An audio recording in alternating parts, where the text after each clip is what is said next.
O que ocorre no Brasil é que nós temos uma direita que quer ser Miami e uma esquerda que quer ser Paris. Ninguém quer ser Brasil, ninguém quer pensar nos objetivos estratégicos do Brasil, ninguém quer construir um pensamento filosófico estratégico nacional e levar isso adiante de forma suprapartidária, né? Eu acho que... Esse é o contexto brasileiro. Eu não sei se foi no canal do Gaio Fato que eu vi, foi muito rápido. Mas eu vi alguém falando que após acabar toda essa questão envolvendo o Oriente Médio, que pode ser inclusive a queda do regime e tal, depois eu quero até uma opinião do Mansur sobre como que hoje o Irã por dentro. As pessoas apoiam ainda o regime, vão aceitar tranquilamente um sucessor do Khamenei, ou há outros grupos que estão disputando ali poder também, que querem de repente assumir o governo, enfim. Mas eu vi muita gente falando a respeito dessa disputa e que assim que acabar com essa questão do Oriente Médio, o próximo alvo dos Estados Unidos é o Brasil.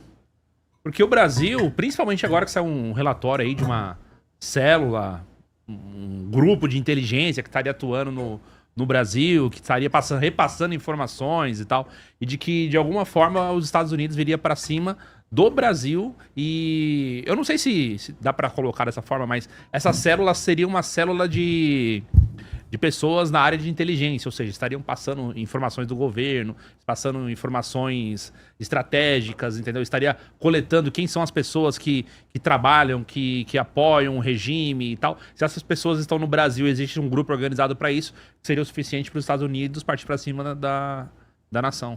Os americanos não precisam de motivo, né? Quando não tem, eles inventam. Basta ver as armas de destruição em massa do Iraque. Então isso é algo para que o nosso país fique realmente preocupado. As armas nucleares do Irã, né? Ou as armas nucleares do Irã. Então, tendo ou não tendo, sendo essa ou não, a desculpa vai acontecer porque é o interesse americano. Olha só, a doutrina, o corolário da doutrina Monroe, o presidente Donald Trump, eu li ele do começo ao fim para entender, ele deixa uma questão muito clara. Os Estados Unidos expõem que não aceitarão rivais estratégicos controlando ativos estratégicos no hemisfério ocidental. O que isso significa? Significa que minérios, hidrocarbonetos, terras raras, tudo isso vai ser vampirizado e piratizado, né? Por qual motivo? Ali ao fim da Guerra do Vietnã, os Estados Unidos, a economia americana meio que quebrou e eles precisaram fazer um rebranding, né? Vamos colocar assim, para manter o controle econômico mundial. Criaram a lógica do petrodólar, né? Todos os insumos são trocados em dólar para que eles tenham a capacidade de emitir dívida e diluir sua dívida mundo afora, né? Via tudo ser trocado em dólar. Agora, com as trocas com a China, Rússia, Brasil e outros países trocando petróleo, principalmente gás, em yuan, em rublos, o que isso significa? Significa o esvaziamento da lógica do petrodólar. Então, eles vão controlar e tentar controlar todos os ativos estratégicos no hemisfério ocidental com este fim. O que aconteceu na Groenlândia tem a ver com isso. Para além da questão geoestratégica imediata, do fato da Rússia ter o dobro de base da OTAN no Ártico, né, e ali ser uma disputa quente, a Groenlândia deixou de prospectar hidrocarbonetos desde 2021. Somente no famigerado mundo da Lua e da União Europeia, os europeus vão ficar sentados em cima de reservas de gás e petróleo, né, enquanto o petrodólar e o dólar se esvaziam. Sobre essa questão do regime iraniano, a população tinha realmente protestos que estavam sendo reprimidos pelo governo, eram protestos que esses protestos eles eram organizados também por esses agentes dessa Revolução Colorida. Como que você avalia isso a princípio? Essa sua pergunta não é sim ou não, é sim e sim. Você tem uma insatisfação popular que é derivada aos efeitos das sanções americanas dentro do Irã. Essas pressões e essa insatisfação vai atingir a classe média ascendente iraniana e principalmente também os pobres que vão ficar sem acesso a muita coisa. Pessoal, vocês não têm noção do que é viver num país sancionado. Você tem vários níveis de sanções, mas ele assim, pune não é só quem faz comércio com esses países, mas toda a cadeia logística que vai beneficiar esses países. Então isso transforma a população num estado de vida miserável. Então havia satisfação pedindo para que o Irã tomasse medidas mais efetivas, não só para driblar as sanções, mas para com que elas parassem. E aí o Irã tem que entrar dentro daquela de ou ceder soberania ou se livrar das sanções. Então essa insatisfação popular, ela realmente existe e ela também é apoiada e é colocada por fora Porque uma coisa não avalia a outra. Olha, o governo brasileiro, ele tem problemas. Mas se ele tivesse bem, ter brasileiros expatriados ou uma população dentro do Brasil que seja insatisfeita com o governo, independente do que aconteça, isso aí não são fatores contraditórios.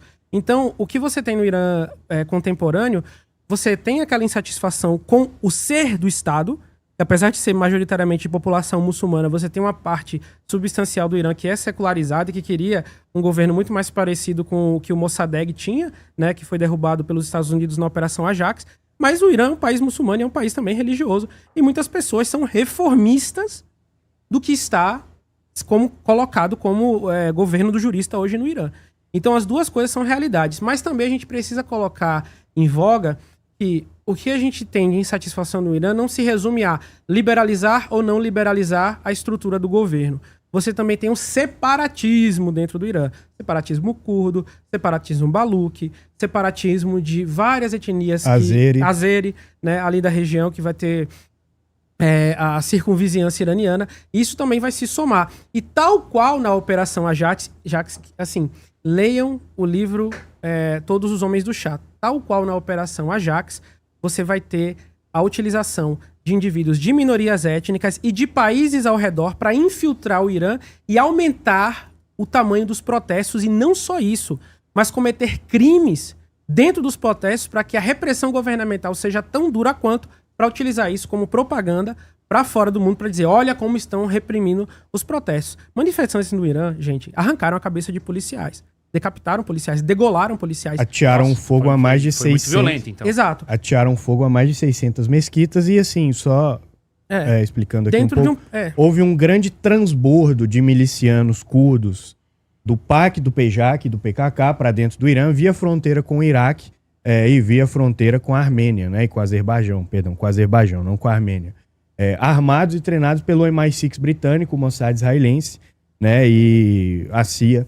Nesse caso, o governo regime iraniano só não caiu porque jameou o sistema de satélite Starlink sobre o país, e o Irã não tem capacidade de fazer isso, pessoal. Quem fez foi a China ou a Rússia.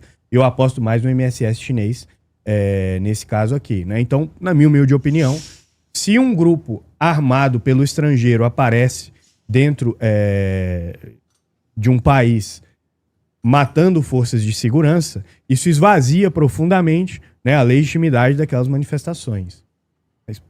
É a estratégia das manifestações coloridas. Gente, vamos lá. Todos nós temos o que criticar no atual governo do Brasil em diversos níveis, tanto à direita quanto à esquerda. Mas entre a mudança do Brasil se dá através da conscientização e da eleição, e a mudança do Brasil se dá através de um bombardeamento de Brasília ou de São Paulo, há um grande abismo, menos no Irã, porque os Estados Unidos querem que as duas coisas existam. Ó, tem pessoas que são contra o governo e a gente tem que bombardear também, então a gente vai financiar militarmente essas pessoas. É assim que funciona.